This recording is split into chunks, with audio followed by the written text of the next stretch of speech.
अस्सलामुअलैकुम। खबर ये है, मैं आपको खुश आमदेद कहते हुए मैं हूँ सैयदा आयशा नाज। शाज़िया ज़ीशान की मसरूफियत की वजह से आज खबर ये है मुझे सौंपा गया है।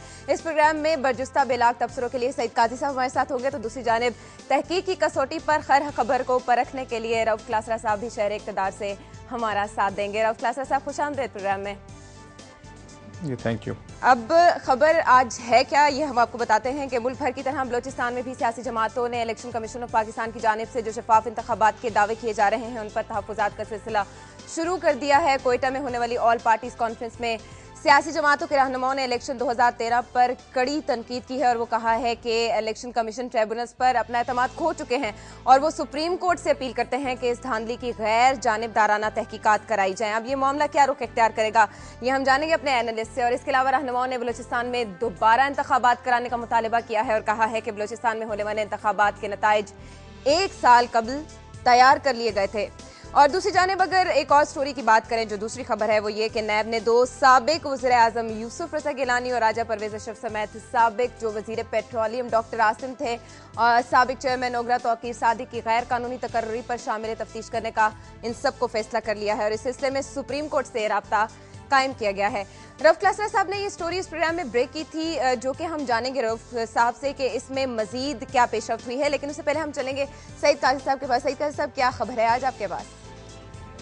सबसे पहले तो मैं बात करूंगा आयशा, ये जो सऊदी पैकेज की बात हो रही है कि $15 बिलियन जो हैं वो हमें उसके एक डेफर्ड या उधार तेल मिलेगा। इससे पहले भी जब नवाज शरीफ साहब की गवर्नमेंट आई थी तो वो मिला था और उसमें अच्छी बात ये थी कि उसमें ज़्यादातर जो पैसे थे बाद अज़ां वो ग्रांट में भी तब्दील कर दिए गए थे, मगर $15 बिलियन की बहुत बड़ी एक रकम है। इस पर हम किसी माहिर से भी बात करेंगे कि क्या इस तरह उधार तेल और फर्नेस ऑयल के ज़रिए हम अपने इस बिजली के बुरान पे काबू पा सकेंगे, ये कर्ज होगा या ये इमदाद होगी या इस पर कुछ सूद होगा या नहीं होगा और इसके क्या असरात मुरतब होंगे, किसी माहिर से भी इस पर बात करेंगे। और दूसरा एक बड़ी दिलचस्प बहस एक मकामी या यूनिवर्सिटी में एक बहस हुई कि पाकिस्तान को यूरोपियन जो डेमोक्रेसी है, यूरोपियन जो जमहूरियत है उसके मॉडल को फॉलो करना चाहिए, जो इंटीग्रेशन हुई है।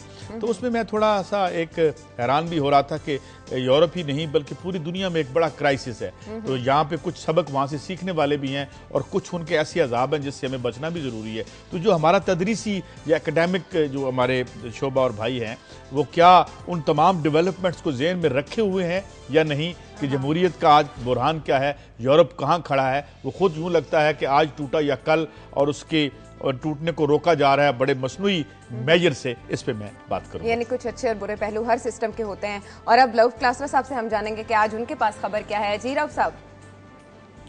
जी, मैं आज आपको बताएंगे कि कुछ दिन पहले काबीना ने एक अप्रूवल दी है कि ईरान को 1 लाख टन गंदम बेचने की मंजूरी दी गई है और कुछ डॉक्यूमेंट सामने निकलवाए तो उसमें ये इंकशाफ हुआ कि पाकिस्तान ने $70 लाख का नुकसान करके ईरान को गंदम भेजी। तो उसके हम डिटेल बताएंगे कि ये $70 लाख का नुकसान हमें कैसे हो रहा है और ईरान को इसका कैसे फ़ायदा हो रहा है। तो इसकी डिटेल्स हैं, इसके कुछ डॉक्यूमेंट्स हैं और इसकी इनसाइड स्टोरी बताएंगे। ये भी एक तरह का मिनी स्कैंडल आप कह सकते हैं जो हम आपके सामने लाएंगे। और इसमें यह भी हम क्लासरा साहब से पूछेंगे कि हम मुल्क को तो नुकसान हो रहा है, वो लोग कौन है जिनको इससे फ़ायदा हो रहा है। बिल्कुल, वो भी जानेंगे कि इसमें आखिर फ़ायदा कौन उठा रहा है। और सबसे पहले हम बात करते हैं कि बलूचिस्तान में सियासी जमातों ने जो इलेक्शन कमीशन से मुतालबा किया है दोबारा इंतखाबात कराने का।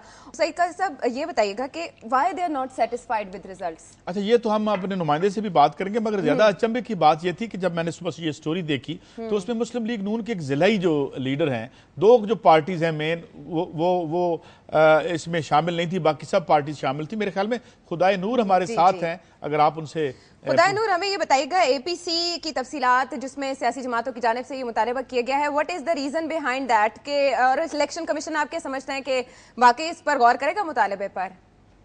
देखें, ये तो बाद में देखा जाएगा कि इलेक्शन कमीशन वाकई इस पर गौर करेगी या नहीं। दोबारा बलूचिस्तान में जिस तरह एपीसी ने मुतालबा किया है कि बलूचिस्तान में दोबारा आम इंतखाबात कराए जाए, ये हो सकेगी या नहीं, ये तो वक्त से कबल बात है। लेकिन यह है कि जमीयत उलमा इस्लाम नजरियाती के ज़ेर एहतमाम इस एपीसी का एहतमाम किया गया था, जिसमें अक्सर उन जमातों ने इसमें शमूलियत की जो 11 मई की इंतखाबात में हार चुके थे। अच्छा। जिसमें मैं जिक्र करूंगा कि खुद जमीयत उलमा इस्लाम नजरियाती थी। इसमें बलूचिस्तान नेशनल पार्टी मैंगल ने इसमें शमूलियत की और इसके साथ शिरकत की, और इसके साथ साथ पाकिस्तान तहरीक इंसाफ बलूचिस्तान के सूबाई सदर ने भी इसमें शिरकत की। एक मुस्लिम लीग नून के जिलाई सदर की भी मैंने खबर में देख रहा था कि वो भी बैठे थे, उन्हें कोई जाती इशू था या वो क्यों बैठे हुए थे? वहां तो उन्होंने खासी सीटें जीती हैं। हाँ बिल्कुल, लोरालाई के बलूचिस्तान का इलाका है लोरालाई, वहाँ से एक बंदा जो कह रहा था कि मैं मुस्लिम लीग नून का ओहदेदार हूँ, और उनका मुतालबा ये था कि लोरालाई में जिस इलाके से वो बिलोंग करते थे, वो कह रहे हैं कि वहाँ पे सरकारी मुलाजमीन के वोट अभी तक गायब हैं। उसका जो सरकारी मुलाजमीन ने वोट दिए हैं इंतखाबात से पहले, वो उनके नताइज अभी तक आए नहीं है, बल्कि बकौल उनके के वो जो वोट है, वो जो सरकारी मुलाजमीन ने वोट कास्ट किए थे, वो बिल्कुल गायब हैं। तो वो इसी वजह से इस एपीसी में शरीक थे।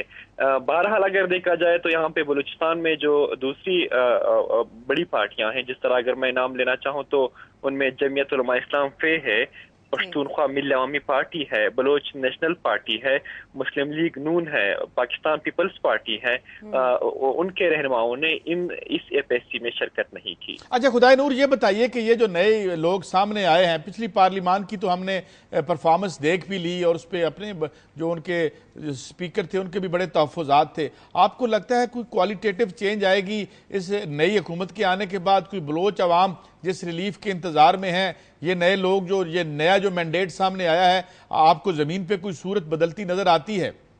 तकरीबन बिल्कुल एक उम्मीद है, बलूचिस्तान के लोगों को एक उम्मीद है कि अगर इस बार भी बलूचिस्तान के एहसास महरूमी को ख़त्म नहीं किया गया, बलूचिस्तान की मसाइल को हल नहीं किया गया, तो फिर मुश्किल है कि कभी भी बलूचिस्तान की ये जो मखदूर सूरत हाल है इस पे काबू पाया जा सके। और एक तो उम्मीद की बात है और हम उम्मीद भी करते हैं और दुआ भी करते हैं कि ये सब कुछ डिलीवर हो सके, मगर आपको क्या करीने हकीकत क्या लगता है आपको कि क्या ये जो नए लोग आए हैं इनका ये समझ रहे हैं ग्रेविटी ऑफ द चैलेंज? और जो पिछले 5 सालों में गुजरी कि वो बता रहे थे कि साइकिलों पे जो मेंबर पार्लियामेंट आए थे वो 3-3 गाड़ियों पे वापस गए, जैसे भूतानी साहब कहा करते थे, तो ये क्या क्वालिटेटिवली मुख्तलिफ लाट आई है जो ऐसा नहीं करेगी और इसके बरक्स कुछ नेक काम करेगी आवाम के लिए?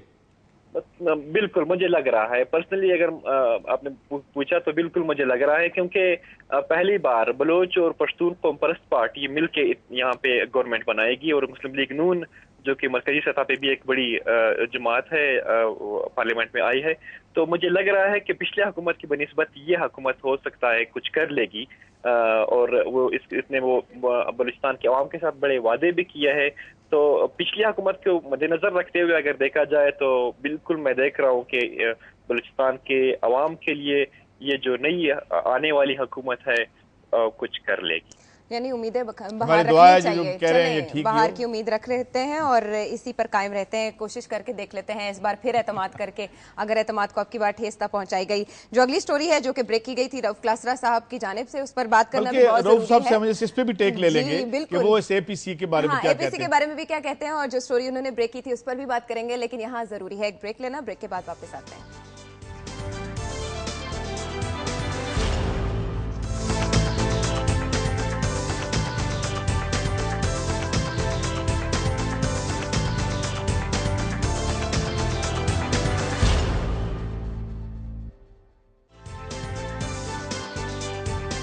ब्रेक पर जाने से पहले हम बात कर रहे थे बलूचिस्तान की सूरत हाल के हवाले से, और जैसे कि खदशात और मुख्तलिफ खतरात के अंदेशों के साथ ये इंतखाबात हुए, जिससे पहले बहुत सी प्रेडिक्शंस की जा रही थी कि इंतखाबात इस किस्म के होंगे या उस किस्म के होंगे, लेकिन हुए पुरान माहौल में अल्हम्दुलिल्लाह कहना चाहिए। और उसके बाद अब हम ये देख रहे हैं कि जो सियासी जमातें हैं वो भरपूर तरीके से अपनी राय का इजहार कर रही हैं। इसी तरह का मुतालबात जो एपीसी में सामने आए बलूचिस्तान में दोबारा रीपोलिंग के हवाले से, और उसके बाद जैसे कि हमने अपने नुमाइंदे से जाना जिनका ये कहना था कि एक उम्मीद देखी जा रही है, होप है लोगों के जहनों में कि शायद अब जो हुकूमत आए वो बलूचिस्तान के हालात संवार दे। लेकिन इस पर क्लासरा साहब का मौक़िफ़ बहुत जरूरी है। क्लासरा साहब से हम ये जानेंगे कि क्या ये उम्मीदें बारावर होंगी? जी क्लासरा साहब।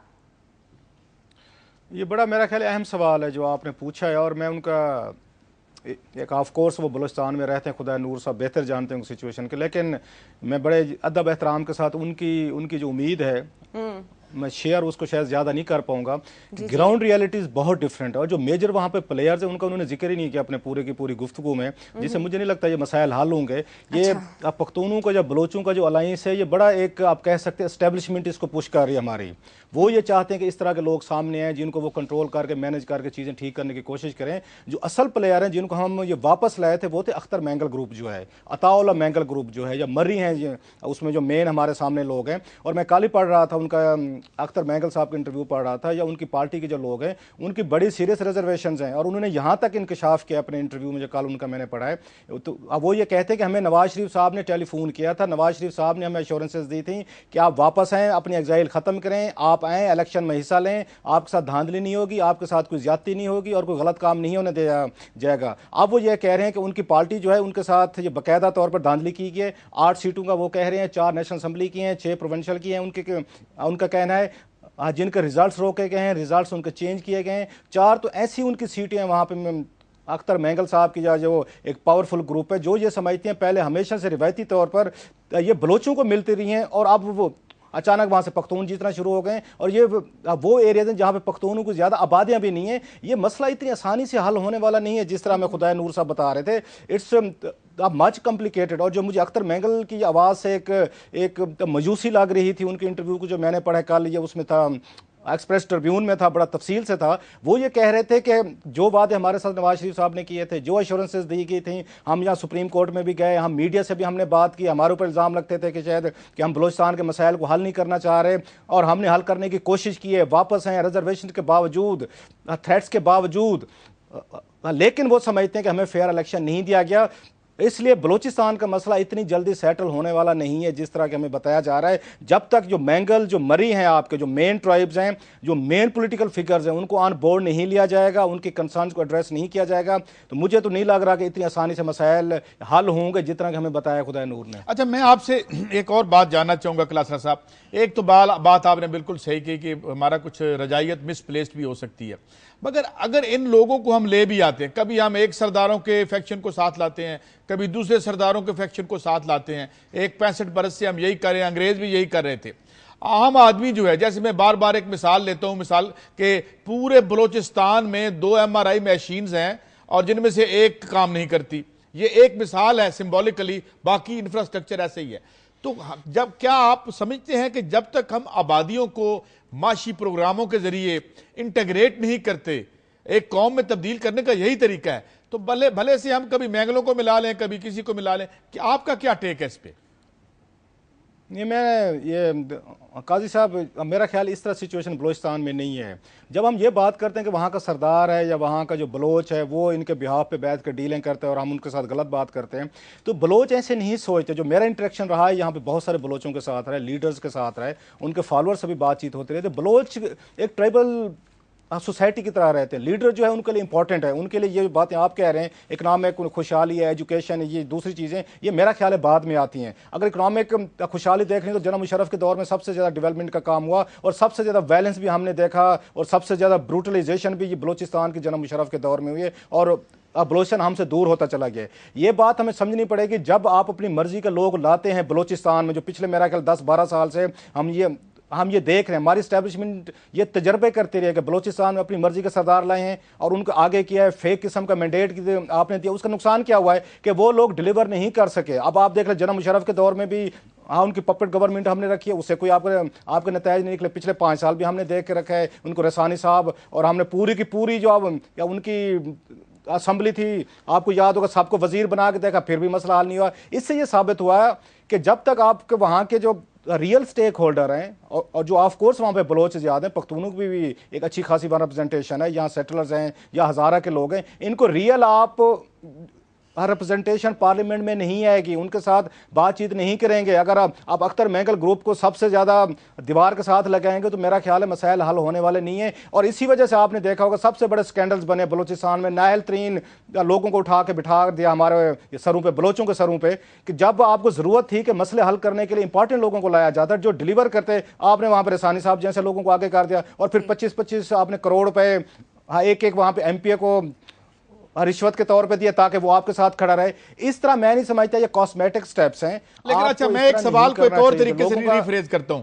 एक ट्राइबल सिस्टम है 5-6 हजार साल पुराना। अगर हम यूरोप का तजर्बा देखें और मुल्कों का तजर्बा देखें, वहां पे रिनेसांस आई, इंडस्ट्रियल रेवोल्यूशन हुए, तोड़े टूटे पुराने वही जिरगा चल रहा है, वही जिंदगी खड़ी है। अभी कुछ दिन पहले जलजला आया था तो हम यहाँ अपने चैनलों में बैठ के ढूंढ रहे थे कि उस जगह पे रास्ता कौन सा जाता है, नक्शों पे देख रहे थे। तो इस इंफ्रास्ट्रक्चर बैकवर्डनेस के साथ हम जो भी ले आए, क्लास साहब क्या फर्क पड़ेगा? काजी साहब, मैंने जैसे पहले कहा कि पिछले 10 सालों से यहाँ पे एस्टेब्लिशमेंट ने अपनी हुकूमतें रखी हैं बलोचिस्तान में, ये हमें मानना चाहिए। ये तो ठीक है, आप ठीक कह रहे हैं।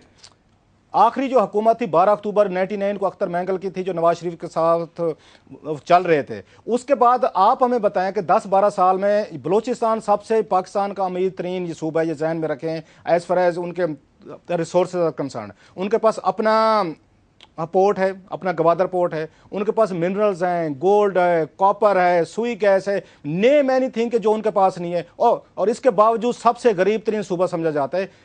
आप उनकी गैस तो लेते हैं 25 रुपए के रेट पे, और सिंध और पंजाब की गैस हम लेते हैं 82 रुपए पे लेते हैं, जो उसका डिफरेंस आता है। ये वो फर्क है जो बलोच हमेशा से कहता रहा है कि आप हमारे साथ जाती करते हैं, हमारे यहाँ से वसायल लेके जाते हैं, इंटरनेशनल कंपनीज आती हैं, यहाँ से डिगिंग करके चली जाती हैं और फेडरेशन बैंक के पैसे ले लेती है, आपस में बांट लेते हैं, कंपनीज हैं जो हुकूमत पाकिस्तान लेती है, उसका शेयर हमारे तक नहीं आता। वही बात जो आप कह रहे हैं कि वहाँ पे गैस भी नहीं है लोगों के पास, और दूसरे क्योंकि स्कैटर्ड एरियाज हैं, वहाँ पे आपकी पॉपुलेशन कॉन्सेंट्रेटेड नहीं है, सेटल कम्युनिटीज उस तरह नहीं है जो हमारे यहाँ है। इसलिए बलोचिस्तान एक बहुत यूनिक केस है, उसको यूनिक तरीके से ही आप डील करना पड़ेगा।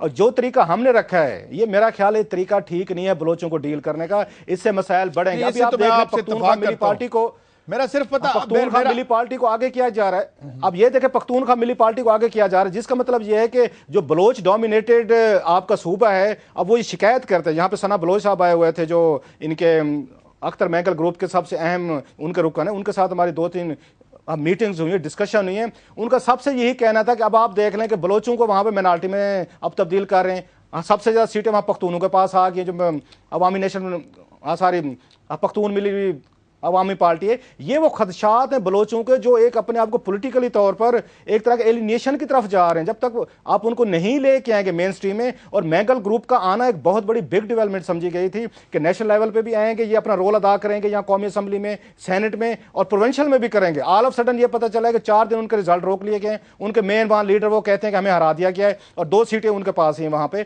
और मेरा ख्याल नवाज शरीफ साहब को एक्टिवली एंगेज होना चाहिए। जो मुझे बताया गया है कि जो उनको जहरी साहब है, जिनके ये काफिले पे हमला भी हुआ था, उनके बेटे और उनके भाई भी उसमें जहां भाग हो गए थे, जिनका इल्जाम लगा था बकायदा कि इन पे मैंगल साहब पे, उनको भी ये कंसर्न्स कन्वे की गई हैं कि अगर आपने जहरी साहब को वजीर आला बनाया तो अख्तर मैंगल साहब के लिए सर्वाइव करना मुश्किल हो जाएगा। It's a very complicated situation. Balochistan एक यूनिक इशू हो सकता है। मेरा आपसे कोई इख्तलाफ नहीं है उसकी कॉम्प्लिकेशन पे। मेरा इख्तलाफ सिर्फ इतना ये है कि ये जो निज़ाम मैशियत है, ये जो तर्ज मैशियत है, जो कभी ये एक रूलिंग क्लास के हिस्से को आगे कर देता है, कभी दूसरे रूलिंग क्लास के हिस्से को आगे कर देता है, कभी अवाम इनसे उम्मीदें लगा लेते हैं, कभी अवाम उनसे उम्मीदें, तो ये ठेकेदारी निज़ाम, ये सरमायादारी निज़ाम का ये जो पैटर्न है, इसमें मेरे ख्याल में कोई सोल्यूशन नहीं है। मेरी सिर्फ ये राय, बाकी जो आप कह रहे हैं कि जमीनी सूरत उस पर मेरा आपसे कोई इख्तलाफ नहीं है। रफ क्लस्टर साहब, नहीं, ये आपकी राय है, जो आपकी राय है, आपकी राय का एहतराम है, लेकिन बात वही है जो मुझे खतरा लग रहा है कि जैसे 10-12 साल पहले हमारी एस्टैब्लिशमेंट ने गलत फैसले किए थे, एक तीसरी दफा फिर गलत फैसला होने जा रहा है, और इससे बलोचिस्तान का मसला कॉम्प्लिकेट होगा। अख्तर मैंगल ग्रुप को ऑन बोर्ड लिए बगैर मसाइल हल नहीं होंगे बलोचिस्तान के। लेकिन निगरान वज़ीर आज़म को बलोचिस्तान से इंतखाब और फिर जो अब अपकमिंग गवर्नमेंट है उसकी जानिब से नए वादे, नए अज़म बलोचिस्तान के हवाले से, क्या उस हवाले से भी मैं वो जो उन्होंने बड़ी अच्छी उन्होंने एक अपनी गहरी जो उनकी एक थी उसमें उन्होंने बताया हमें उसके बारे में, मगर मैं सिर्फ इतना कहता हूं कि इन लोगों को भी ऑन बोर्ड ले लें, कोई आके इस मुल्क उस बलोची या आम आदमी को भी ऑन बोर्ड ले ले, क्योंकि जिस वक्त तक हम उनको ऑन बोर्ड नहीं लेंगे, हम देखें ना, जाते हैं जहाँ की ट्राइबल सोसाइटी है, हजारों साल जिंदगी वहां ठहरी हुई है। देखें, अगर आप देख, जब मॉडर्न स्टेट बनी है दुनिया में, आप सड़क लेके गए हैं, स्कूल, मैं बार बार यही बात कहता हूं कि जब तक आप इकोनॉमिक डेवलपमेंट नहीं करते तो वो नहीं होगा। और बाकी उनकी बात ठीक है अब कि उन्होंने जो establishment की governments की बात एस्टैब्लिशमेंट की। जो है जी। कभी एक हिस्से को आप बिल्कुल। जो आप जिस तरह वो कह रहे हैं कि अपने एक नया अलायंस बना के तो बात को आगे यानी इंट्रूजन तो फिर उस तरफ से है ना, तो उसका सोल्यूशन क्या किया जाए? इस बार मामले में हम हेल्पलेस हैं, लेकिन आने वाली हुकूमत का ये भी यकीनन बलूचिस्तान का मामला एक बहुत बड़ा इम्तिहान होगा। और जैसे कि आने वाली हुकूमत के नामजद जो वज़ीर आज़म है नवाज शरीफ, उनके मुंतजर कुछ तूफान भी हैं, उनमें से एक अहम चैलेंज ये भी है। और जो दूसरे मामले हैं अदालती मामलात और इसके अलावा दीगर मामलात, उनके बारे में भी बात होती रहेगी। लेकिन अगली खबर की तरफ चलते हैं सईद काजी साहब, जो कि नैब की है। नैब का रोल क्या हो सकता है, क्या रहेगा, इसके बारे में भी हमारे जर्नलिस्ट हैं वो राय देंगे। लेकिन दो साबिक वज़ीर आज़म यूसुफ रज़ा गिलानी और राजा परवेज़ अशरफ को तलब कर लिया गया है। इसके बारे में सवाल करेंगे रऊफ क्लासर साहब से, बहुत से अहम। लेकिन यहाँ वक्त हुआ है एक ब्रेक का। ब्रेक के बाद हम वापस आते हैं।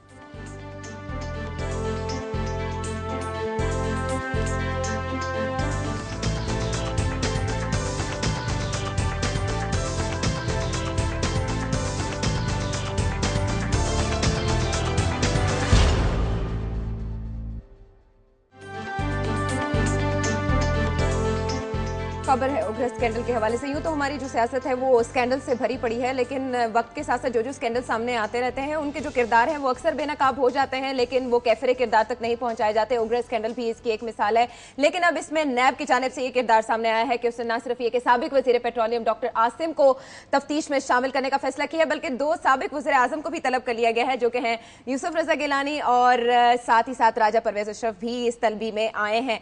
रऊफ क्लासर साहब, एडिटर इन्वेस्टिगेशन दुनिया, आपने क्लासर साहब इस प्रोग्राम में इस हवाले से बात की थी इस स्कैंडल के बारे में कि ये कितना अहम स्कैंडल है। लेकिन अब इसमें जो दो साबिक वज़ीर आज़म को तलब किया गया है, ये एक अहम मूव है नैब का और सुप्रीम कोर्ट से भी राब्ता कायम किया गया है।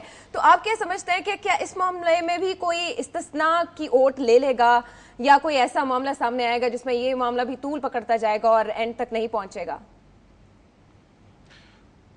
जी, इसमें दो चीज़ें इसमें देखने वाली बड़ी इंपॉर्टेंट है। राजा परवेज़ अशरफ को जो आज बुलाया गया है या उनको समन किया गया है, ये उनको वज़ीर पानी और बिजली की हैसियत से बुलाया गया, ना नॉट एज वज़ीर आज़म पाकिस्तान के तौर पर। और यूसुफ रज़ा गिलानी साहब को वज़ीर आज़म की हैसियत से बुलाया गया है कि जब तोकीर सादक की अपॉइंटमेंट हो रही थी तो जो समरी गए थे, जो प्रपोजल गए थे 3-4, उसमें नाम गए थे, तो वो राजा साहब ने भेजे थे और उसकी अप्रूवल जो दी थी गिलानी साहब ने दी थी, जिस पे एतराज़ात सामने आ रहे हैं कि उन्होंने गलत लोगों को शायद अपॉइंट किया था। एक और इसमें बड़ी इंपॉर्टेंट चीज़ है, कुछ ये टॉप के ब्यूरोक्रेट्स के भी नाम इसमें शामिल हैं जिनके खिलाफ नैब तहकीकात कर रहा है, उन लोगों ने क्यों रिकमेंडेशन भेजी थी।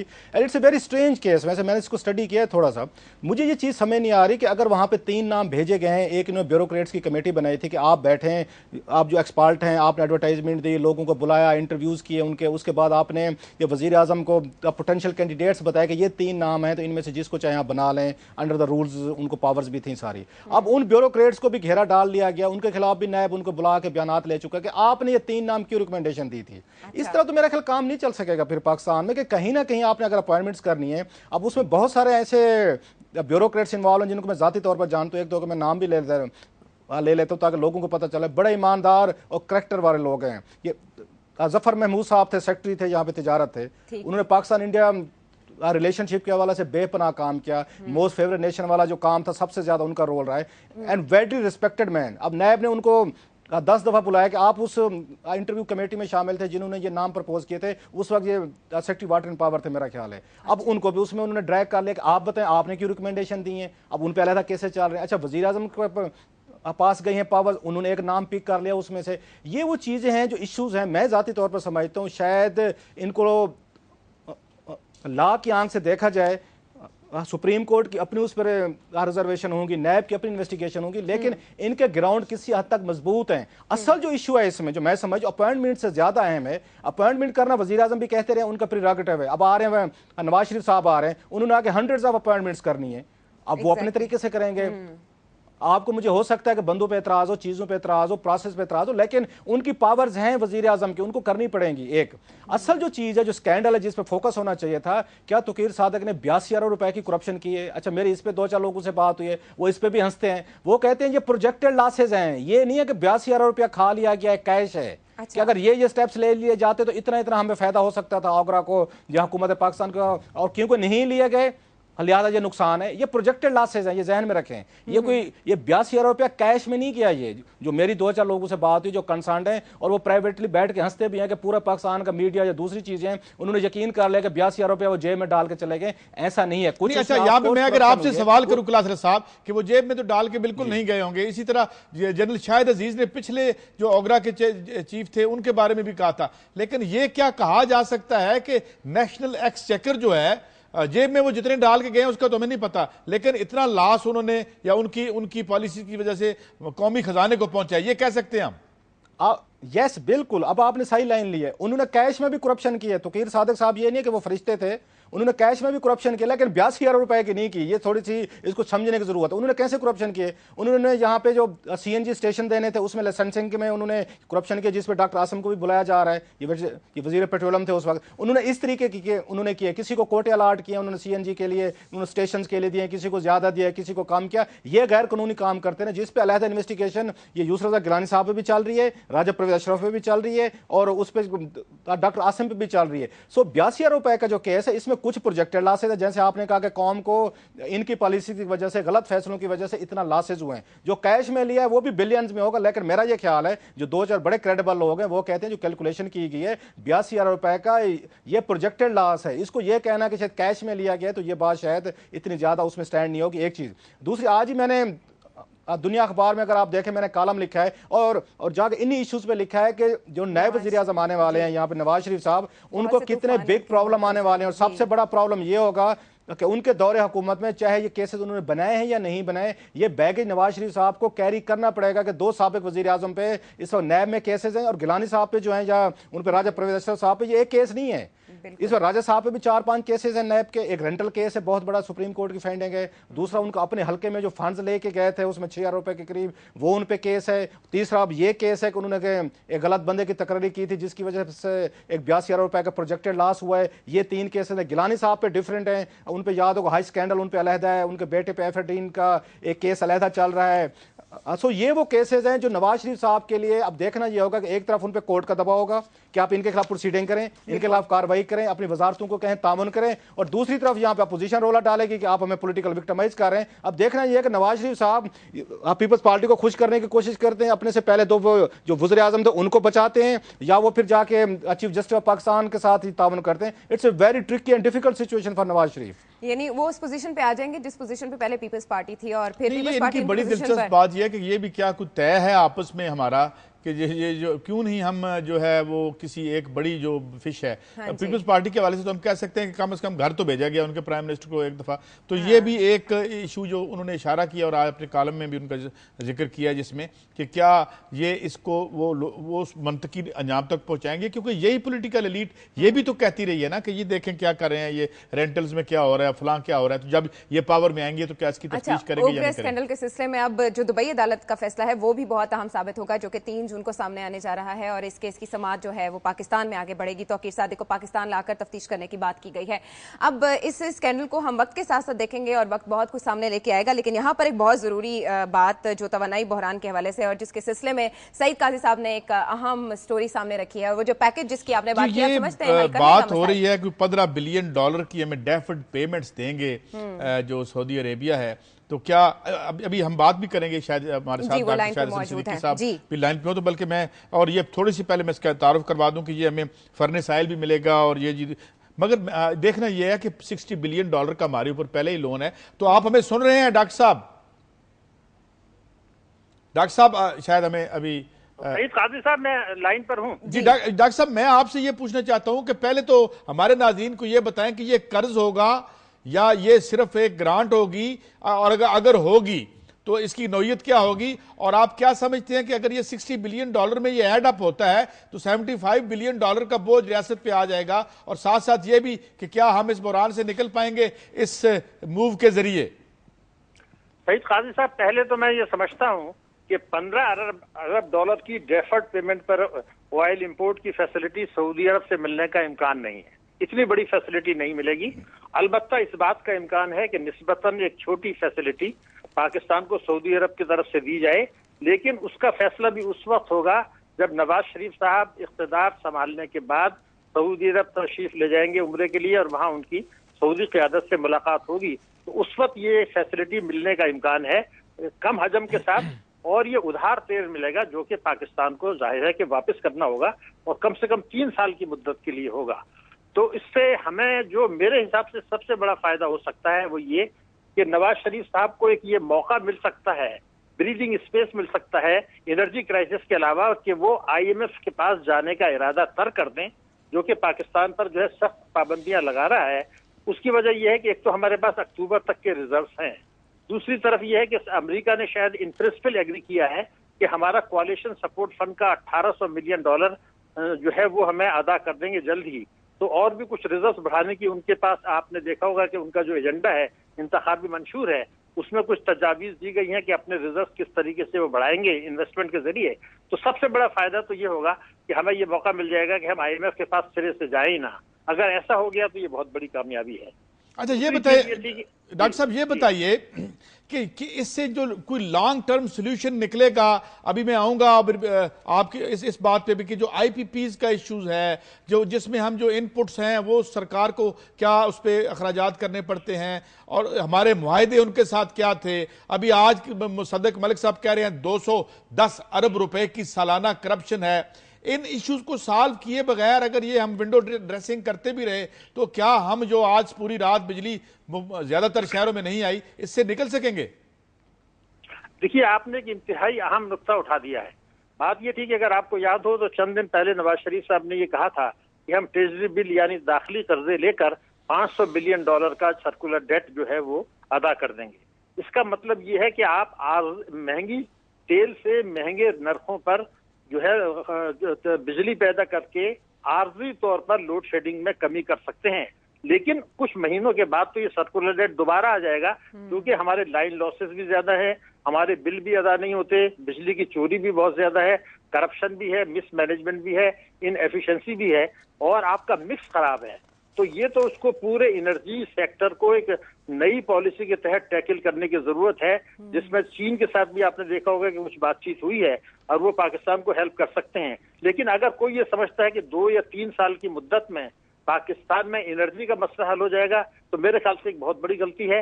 ये मीडियम टू लॉन्ग टर्म बात है, वो भी उस वक्त जबकि आप सही पॉलिसी अपनाएं और ये जो सर्कुलर डेट का मसला हल होने में टाइम लगेगा। लेकिन अगर आप टैक्स रेवेन्यूज बढ़ा सकें, और बड़ी अहम बात मैं आपको बता दूं कि जो मुस्लिम लीग नून का एजेंडा है उसमें एक क्लॉज लिखी है कि हम हर किस्म की आमदनी पर टैक्स लगाएंगे।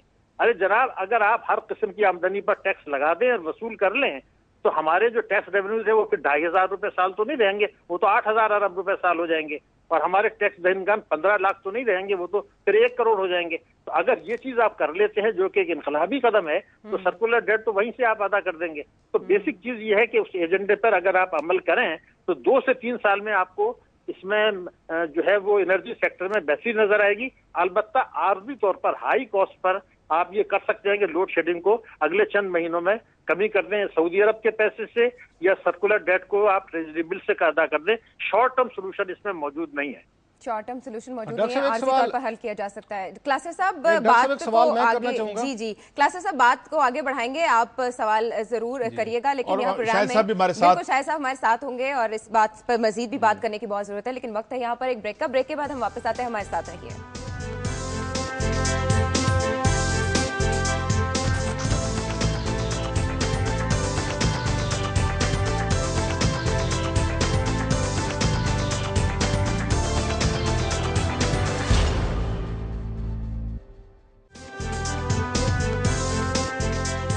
Welcome back. ब्रेक पे जाने से पहले तवानाई के बहरान और इस पर मतवक्के जो सऊदी इमदाद है उसके बारे में बात हो रही थी और शाहिद हसन सिद्दीकी साहब माहिर इक्तिसादियात मुआशियात हमारे साथ लाइन पे मौजूद हैं, जिनसे रऊफ क्लासरा साहब कुछ पूछना चाह रहे थे। जी क्लासरा साहब।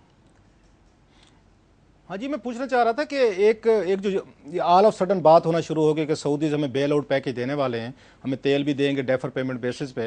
ये 5 सालों में पीपल्स पार्टी की हुकूमत को एक बूंद भी तेल की नहीं मिली, हालांकि गिलानी साहब भी गए थे, उसके बाद जरदारी साहब भी गए थे। तो मैं इनसे पूछना चाह रहा हूँ कि ये आखिर क्या वजह है, सऊदीज का एक जो टिल्ट है एक पार्टी की तरफ है दूसरी की तरफ नहीं है। तो आप समझते हैं कि अगर इस तरह के फेवर्स पाकिस्तान लेगा तो हमारी फॉरेन पॉलिसीज या हमारे जो अपने डोमेस्टिक या इंटरनेशनल इशूज़ है वो कंप्रोमाइज्ड होंगे?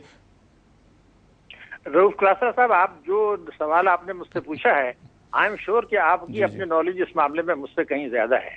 बात दरअसल ये थी कि जो हमारी पीपल्स पार्टी की हुकूमत थी जो पिछले 5 वर्षों में, उसमें हमने ये देखा था कि सऊदी अरब और पाकिस्तान के दरमियान जो ताल्लुकात की गर्मजोशी थी वो नहीं रही, और कुछ मेरे ख्याल से थोड़ा सा बदगुमानी का जो अंसर भी शामिल था।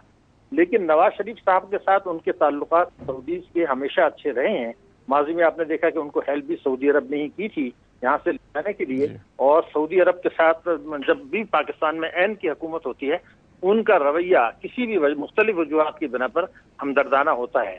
लेकिन ये जो 15 अरब डॉलर की बात है, ये कोई इसका अभी वजूद नहीं है, सही मानों में कोई फैसला नहीं हुआ है, और इस बुनियाद पर किया जा रहा है कि माजी में सऊदी अरब ने हमें क्रेडिट पर ऑयल फैसिलिटी दी थी, तो उसी बुनियाद पर आज भी हम क्राइसिस में हैं, और अंदाजा ये है कि अगर IMF का पैकेज मिल भी जाए तो उसके अलावा भी हमें पैसों की जरूरत पड़ेगी। और चूंकि वॉर ऑन टेरर भी पाकिस्तान में चल रही है और उसमें अमेरिका को हमारी खिदमत की जरूरत है, तो अमेरिका की भी ख्वाहिश है कि पाकिस्तान को मुख्तलिफ तरीकों से कुछ इमदाद दिलवा दी जाए, ताकि ये वॉर ऑन टेरर के जो मुख्तलिफ मराहिल अब आने वाले हैं उसमें स्मूथली जो है वो हो सके। तो ये तमाम मेरे ख्याल से फैक्टर्स हैं, लेकिन उसमें मियाँ साहब की गुडविल यकीनन शामिल है। ठीक है, बहुत शुक्रिया sir, thank you very much sir. क्लासर साहब ने जो बात की, और शाहिद हसन सिद्दीकी साहब का हम इसके साथ ही शुक्रिया अदा करेंगे। बहुत शुक्रिया आपके राय के लिए, आपके तज्जिए के लिए। और अब हम रव क्लासर साहब की तरफ ही जाएंगे। क्लासर साहब, हम मुंतजर हैं कि आज आपके पास खबर क्या है? मैं स्टोरी तो ब्रेक कर देता हूँ, लेकिन आज मैं चाहूँगा कि काजी साहब उस पर डिटेल से ज़रा उस पर डिस्कशन करें कि 3-4 दिन पहले कैबिनेट की मीटिंग हुई है, तो जिसमें एक मुआहदा सामने लाया गया है काबीना के, जिसके डॉक्यूमेंट सामने निकलवाए हैं। अभी शायद हम थोड़ी देर में अब देख भी सकेंगे स्क्रीन पे। अच्छा। एक समरी पेश की गई काबीना के सामने के ईरान के साथ एक मुआहदा किया गया बार्टर सिस्टम के। ईरान से हमने बिजली ली थी, ईरान के हमने देने $52 मिलियन देने, हमने पेमेंट करनी जो बिजली खरीदी थी। उनकी तनवीर एक कंपनी है जो कि हमारे सिस्टम में उन्होंने डाली थी। अब उसके अगेंस्ट पाकिस्तान से ईरान ने 10 लाख टन गंदम खरीदने का एक डील की है, और फौरी तौर पर 1 लाख टन उनको गंदम भेजी जा रही है। जो डील की गई है वो बड़ी इंटरेस्टिंग है। इस वक्त इंटरनेशनल मार्केट में जो गंदम का रेट है $370 पर मैट्रिक टन है, और ईरान को $70 पर मैट्रिक टन पे सब्सिडी दी गई है। मतलब यह कि उसको सस्ती दी गई है। जो टोटल आप कह लें 1 लाख टन पे जो फौरी तौर पे ईरान को भेजी जा रही है, तो पाकिस्तान को $70 लाख का नुकसान होगा। और ये कहा गया क्योंकि ईरान हमारा ब्रदरली कंट्री है, हमारा दोस्त मुल्क है, लिहाजा हुकूमत पाकिस्तान जो हमारी जेब से आप कह लें, ये डायरेक्टली हमारी जेब से पैसे जाएंगे, क्योंकि ऑलरेडी हुकूमत पाकिस्तान ने पेमेंट कर चुकी है, पास्को को भी कर चुकी है, या जो दूसरे प्रोविंशियल हमारे फूड डिपार्टमेंट्स हैं उनको भी कर चुकी है। सो ईरान को एक डील में $70 लाख का फ़ायदा पहुंचाया गया है। तो ये वो खबर है, ये वो स्टोरी जो काबीना के सामने आई थी। और टोटल ईरान ने जो लेनी है गंदम पाकिस्तान से 1 मिलियन टन लेनी है, तो ये नुकसान जो है, ये सब्सिडी जो है, ये चली जाएगी $7 करोड़ तक चली जाएगी। एक तरफ जैसे बात कर रहे थे हमें एक डॉलर की ज़रूरत है, एक पैसे की ज़रूरत है, हम IMF के पास जा रहे हैं, सऊदी के पास जा रहे हैं, हमारी बैलेंस ऑफ पेमेंट्स पूरी नहीं हो रही। दूसरी तरफ हम जहाँ पे एक अच्छी डील कर सकते हैं और हमें करनी चाहिए थी, जो इंटरनेशनल मार्केट रेट है, चले आप उससे $10-20 कम लेते, आपने यकदम $7 करोड़ के करीब की फेवर दी है। तो ये मेरा ख्याल है पाकिस्तान के हवाले से, अगरचे हमारी गंदम चली गई, एक हमारे लिए ओपनिंग हुई है, लेकिन ईरान इस वक्त शदीद मुश्किल का शिकार है, इसमें कोई शक नहीं है। उन पर सैंक्शंस लग रही हैं, अमेरिकन या दूसरे मुल्क उनके साथ ट्रेड के लिए तैयार नहीं है। तो बेहतर होता कि हम उनके साथ कोई बेहतर एक प्राइस डील करते, जो मेरा ख्याल हम नहीं कर सके। नहीं तो ये तो आप क्लास साहब ठीक कह रहे हैं कि ईरान बड़ी मुश्किल में है, मगर हमसे ज़्यादा मुश्किल में तो वो नहीं है। और जिस तरह आपने ठीक फरमाया कि कभी हम सऊदी अरब की तरफ देख रहे हैं, और वो जो एक इंतहाई एक सुसाइडल किस्म का पैकेज है IMF का, अगर हम दोबारा वहाँ वापस जाते हैं, और वो सुसाइडल में हर हवाले से हम कह रहे हैं कि $5 बिलियन बढ़ा देंगे तो 65 बिलियन आप पे कर्जा आ गया ऑलरेडी। जो इस वक्त सबसे ज़्यादा आपकी सबसे बड़ी जो मद है आपके बजट की 1200 अरब रुपए तक गालबन वो पहुंच चुका है, और वो आपके जो डिफेंस का बजट है उससे भी दुगना है। तो ये 7 करोड़, और यहां पे आप जानते हैं क्लासरा साहब कि अभी 300 मिलियन की हमने किस्त देनी थी, तो पूरे मुल्क में डॉलर जो है वो मिल नहीं रहा था। तो जब आप ऐसे फैसले करेंगे तो यकीनन हमें अंदाजा हो सकता है कि हम। अच्छा, इसमें मजे की बात है काश साहब, इससे रिलेटेड बड़ी मजे की बात बताऊं आपको, वो ये है कि जब पाकिस्तान ने गैस खरीदी है ईरान से, ईरान ने सबसे महंगी गैस पाकिस्तान के साथ मुआहदा किया है, उन्होंने सेंट्रल एशिया की एक और स्टेट के साथ मुआहदा कि पाकिस्तान से हाफ उन्होंने कीमत पे किया है। जब पाकिस्तान ने प्रोटेस्ट किया ईरान के साथ कि आपने हमें महंगी बेच दी है और सेंट्रल एशिया को आपने सस्ती दे दी है, तो उनका जवाब था ये हमारी पार्लियामेंट का काम है, हमारी पार्लियामेंट ने जो मंजूरी देनी थी दे दी, उन्होंने आपको महंगी बेची है, उनको हमने सस्ती दे दी, हम पार्लियामेंट के पास नहीं जा सकते और हमारे जो बड़े जो पॉलिसी मेकर्स बैठे हुए हैं ये चुप करके वापस आ गए। पाकिस्तान ने ईरान से बहुत महंगी गैस खरीदी है, इसके डॉक्यूमेंट्स भी मौजूद हैं, इसकी चीज़ें भी मौजूद हैं, इसकी समरीज भी हैं हमारे पास। इसलिए जब बात हुई है कायद साहब जो कल कह रहे थे आप कि इनकी जो जेबें हैं ना समंदरों से ज़्यादा गहरी हैं और हमारे जो हमने एक अपने दिल बड़े रखे हुए ना, जो आपका सबसे ये फेवरेट कोट मुझे अच्छा लगता है कि ये जो आते हैं ना बैरूनी मुल्क आते हैं हमारे यहाँ आते हैं और हमें आगे लालच देते हैं, आप हमारे बड़े दोस्त हैं, बड़े अच्छे हैं, हम आपके दोस्त हैं, हमारी दोस्त हैं, बला बला बला, अपने ये आके माली मफादात देखते हैं। अच्छा ये भी ध्यान में रखें ये कैश पाकिस्तान को नहीं मिल रहा, ऑलरेडी वो कहते हैं हमने बिजली दी हुई और वो बिजली भी ईरान ने अपनी टर्म्स एंड कंडीशन में पाकिस्तान को बेची थी। अच्छा। वो कहते हैं $52 मिलियन आपने हमारा देना है, उसी में से सब्सिडी उसमें $7 करोड़ कम करके वो भी ये रियायत करके जो बाकी पैसे बचते हैं उसमें एडजस्ट कर लें। सो ये कैश नहीं आ रहा आपके पास। सो एक अच्छी ओपनिंग है, मैं समझती हूँ इसमें कोई हर्ज नहीं है। बार्टर सिस्टम ईरान के साथ होना चाहिए, तेल ले सकते हैं आप उनसे आप उसके बाद लेकिन डील तो फेयर होनी चाहिए ना साहब, डील तो फेयर होनी चाहिए।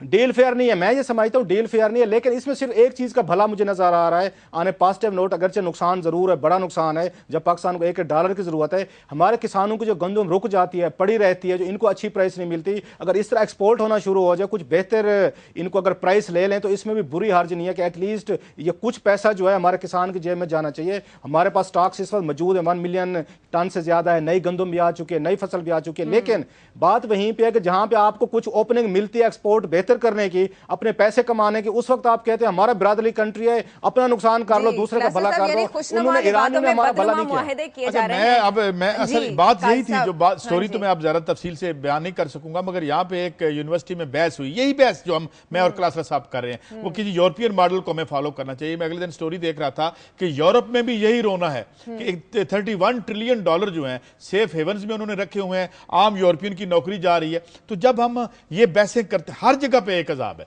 मिसाल तौर पे अगर ईरान में जाएं, हाशमी रफसंजानी साहब की जाती दौलत आप देखें और आम एक ईरानी की हालत देखें, दौलत की कमी कहीं नहीं है। और हम कहते हैं यूरोपियन मॉडल को आप फॉलो करें। इस वक्त आप ग्रीस को देख लें, इटली को देख लें, आम यूरोपियन जो है वो ज़ुबूहाल है, यही डेमोक्रेसी है। तो यहाँ जो एक यूनिवर्सिटी में ये बहस हो रही थी आयशा, तो मैं देख रहा था कि हमारे यहाँ जो तदरीसी तबका है वो कम से कम उसे अपडेटेड भी रहना चाहिए कि आज यूरोपियन यूनियन को टूटने से बचाने के लिए वो अपने वो लॉज को डिफाई कर रहे हैं, जो उन्होंने कवानीन बनाए थे इकट्ठे रहने के, उनमें अब वो तदरीजी तौर पर तब्दीली कर रहे हैं। तो जब हम ये मबाइस करते हैं तो मेरे ख्याल में अजाब एक ही है, बलोचिस्तान से लेके यूरोप तक एक ही अजाब है कि एक तबका है जो बेशुमार दौलत जो है वो किसी न किसी तरह उसके कब्जे में आ गई और रियासतें गरीब होती चली जा रही हैं और उसके नीचे जो अवाम है वो पिस रहे हैं। कभी बिजली नहीं मिलती, कभी रोटी नहीं मिलती, कभी इलाज नहीं मिलता। तो एक ही सी कहानी है। हुकूमतों का काम होता है कि वो मुश्किलात और मामलात हल करें, लेकिन अगर मुश्किलों के पहाड़ ढाए ना जाए और हर रोज एक नई मुश्किल सर उठाए तो ऐसे में हुकूमत का वजूद चय मानी। रऊफ क्लासरा साहब का बहुत शुक्रिया, सईद काजी साहब आपके वक्त का बहुत शुक्रिया, नाज़रीन आपका भी बहुत शुक्रिया। आप अपना फीडबैक जरूर दीजिए। खबर दुनिया TV.tv पर अपना बहुत सा ख्याल रखिए। आपका वक्त खत्म हुआ जाता है, अल्लाह के बाद।